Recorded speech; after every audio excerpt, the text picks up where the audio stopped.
இந்த 165 பாடல்களை படிக்கும் போது நமக்கு புரிபடுகிறது. ஓ, இப்படித்தான் நம்ம பேசணும் போல இருக்கு.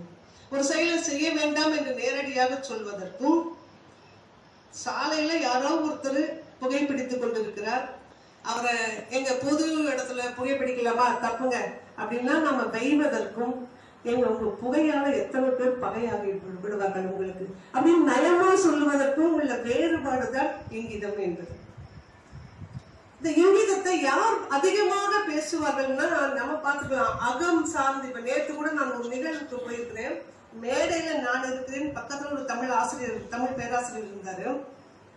அவருடைய மனைவி எதிரே முதல் வரிசையில வந்திருந்தார்கள். அவர்கள் இருவரும் நிகழ்ச்சி முடிகிற வரைக்கும் கண்களால் பேசியதை நான் ரசித்துக் கொண்டிருந்தேன். அதுதான் இங்கிதம். ஏதேதோ சொல்லணும்னு நினைக்கிறாங்க, ஆனா அவர்கள் கண்களால நீ முதல்ல போய் பேசுரு, இவங்க பேசினதுக்கு அப்புறம் நீ பேசாத என்று கணவனை அவர்கள் ஜாடை செய்ததை நான் பார்த்தேன். இங்கிதமா சொல்லிட்டு இருந்தாங்க அவங்க. அதுதான் இங்கிதம் என்பது. குறிப்பா பாத்தீங்கன்னா தலைவன் தலைவி, அதாவது நாயகன் நாயகி பாவம்னு சொன்னாங்க அவங்க. இறைவனை அப்படி வணங்கியவர்கள் மாணிக்க வாசகர்ல இருந்து நவுக்கரசர்ல இருந்து எல்லோருமே அப்படித்தான் வணங்கி இருக்கிறார்கள். அப்படி நாயகன் நாயகி பாவமாக தன்னை நாயகியாக மாற்றிக்கொண்டு இறைவனை நாயகனாக நினைத்து கொண்டு அந்த இறைவனோடு உரையாடுவதுதான் இங்கிதம். அது அகம் சார்ந்தது என்று சொல்லுவோம். அதுல இன்னும் கொஞ்சம் நயமாக உரையாடுவதுதான் இங்கிதம் என்று சொல்லுவது. இதுல 165 பாடல்கள் உள்ளது என்று கணக்கு இருக்கு. ஆனா என்னுடைய ஆய்வின்படி 166 பாடல்கள்னு நான் சொல்லுவேன். இதனுடைய அடுத்த தலைப்பு கண் நிறைந்த கணவர்னு வரும்.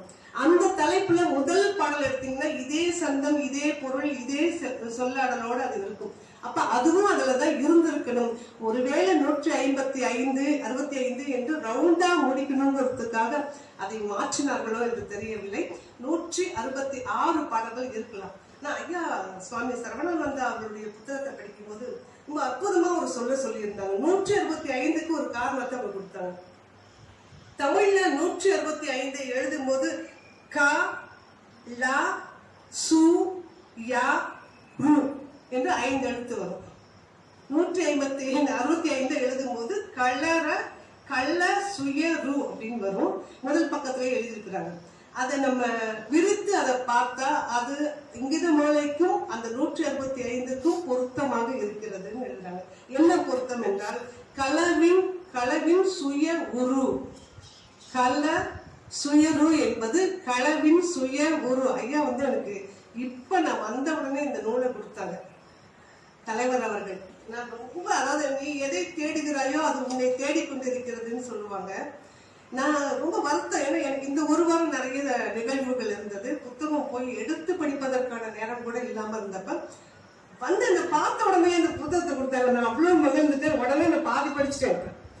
இந்த கிடைத்த இந்த அரை மணி நேரத்துல நான் பாதி புத்தகத்தை படிச்சுட்டேன். அதுல அந்த செய்தி எனக்கு அவ்வளவு நிறைவாகவும் மகிழ்வாகவும் இருந்தது. கள்ள சுயரு என்பது களவின் சுய உரு என்று ஐயா எழுதியிருக்கிறாங்க. அதுதான் இங்கிதத்துடைய ரொம்ப முக்கியமானதுன்னு அவர் எழுதியிருக்கிறத நான் பார்க்கிறேன். இதுல என்னன்னா, திருவொற்றியூர்ல இருக்கக்கூடிய இறைவனை பற்றி 165 பாடல்கள் எழுதியிருக்கிறாங்க. இதுல திருவொற்றியூரை பற்றி எழுதிய அத்துணை பேருமே பிச்சாரனாகத்தான் சிவபெருமானை உருவகித்திருக்கிறாங்க அப்படிங்கறத செய்தி. ஏன்னா இதுவரை எழுதிய நாயன்மார்கள்ல பலருமே பிச்சாரனாக, பிச்சை தேவராக சிவபெருமானை உருவகித்து தான் பாடியிருக்கிறாங்க. தலையே கலனா ஊரிடும் பிச்சை கொள்வான் உறையும் இடம் ஒற்றியூரே என்று ஞானசம்பந்த பெருமான் சொல்றாரு. அப்ப ஒற்றியூர் பெருமானை யாரெல்லாம் பாடியிருக்கிறார்களோ அவங்களெல்லாம் பிச்சை தேவராகத்தான் அவரை பாடியிருக்கிறாங்க. இதுலயும் பாத்தீங்கன்னா நாயகன் நாயகி பாவம் அதெல்லாம் சொல்லிட்டேன். எனக்கு வள்ளல் பெருமான் ஏன் அதை பாடினார் அப்படிங்கிற கேள்விதான் நம்ம கிட்ட இருக்கு. ஏன்னா தெய்வ நெறி, உலக ஒருமைப்பாட்டு நெறி, கொல்லாமை நெறி, உயிர்கள் எல்லாம் வாழ வேண்டும் என்று நெறி, பசிக்காது இருக்க வேண்டும் என்று நெறி, எல்லாவற்றையும் கையில் எடுத்த வள்ளல் பெருமான் ஏன் இந்த அகப்பாடல்களை, அதுலயும் நாயகன் நாயகி பாவத்தில் அதிலும் கூட இங்கித மாலையை ஏன் பாட வேண்டும் அப்படிங்கிற கேள்விதான் நமக்கு இருக்கு. அந்த கேள்விக்கு என்ன, எல்லாவற்றிலும் உச்சம் தொட்டவர் வள்ளல் பெருமான். நீங்க கவிதை எழுத வேண்டுமா, கவிதையில உச்சம் தொட்டவர் வள்ளல் பெருமான். உரைநடை எழுத வேண்டுமா, ஒரே ஒரு மனுமுறை கண்ட வாசகத்தை படித்தோமானால் கண்ணீர் வராமல் ஒருவர் படித்தால் அவர் அந்த மனுமுறை கண்ட வாசகத்தை சரியாக படிக்கவில்லை என்று அர்த்தம். நான் நேத்து மாயவரம் போயிட்டு வேற அங்கேருந்து திருவாரூர் போயிட்டு வேற எதையுமே பார்க்கல, நேரா அந்த பசுவுக்கு நீதி வழங்கி அந்த ஆராய்ச்சி மணி இருக்கக்கூடிய இடத்தை மட்டும் பார்த்துட்டு வள்ளல் பெருமானோடு பேசிவிட்டு வந்திருக்கிறேன். அப்படி ஒரு உரைநடையை எழுத முடியுமா என்று. உரைநடை எழுதினாலும் உச்சம் தொடுகிறார், கவிதை எழுதினாலும் உச்சம் தொடுகிறார். இல்லை ஏதாவது தமிழ் என்ற ஒரு சொல்லுக்கு ஆய்வுரை வழங்கணுமா? வள்ளல் பெருமானை விட வேற யார் வழங்கி விட முடியும்? அப்படி எல்லாவற்றிலும் உச்சம் தொட்ட வள்ளல் பெருமான் ஏன் இங்கித மாலையை எழுதினார் அப்படிங்கிற கேள்வியோட நமக்கு நிறைய கர்ண பரம்பரை கதைன்னு சொல்லுவாங்க, செவி வழி செய்திகள் கதை வந்து உங்களுக்கு எல்லா துறவிகளுக்கும் இருந்த அதே கதை தான் வள்ளலாருக்கும் நடந்தது.